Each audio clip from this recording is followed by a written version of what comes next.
comment pouvons-nous stimuler le sursaut de l'Europe et mettre en œuvre une vraie stratégie financière?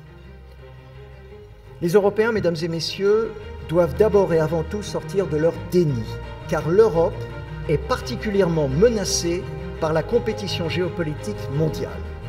D'un côté, les États-Unis sont en train de renoncer à leur statut de puissance globale et à la réassurance de la stabilité du système international. De l'autre côté, la Chine poursuit son objectif de conquête mondiale à l'horizon 2049 via le contrôle des infrastructures vitales de la mondialisation et en particulier via ces nouvelles routes de la soie. Entre ces deux géants, l'Europe est en train de s'égarer dans l'illusion d'une paix perpétuelle. L'Europe fait semblant d'ignorer que les États-Unis et la Chine ont pris pour cible ses forces économiques et ont entrepris sa colonisation numérique avec un double objectif. Un objectif de contrôle des données et un objectif de contrôle des paiements.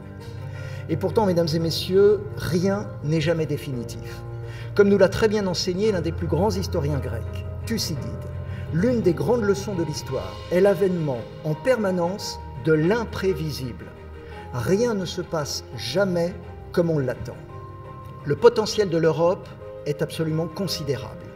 La puissance financière et industrielle est l'une des clés de l'autonomie stratégique de l'Europe.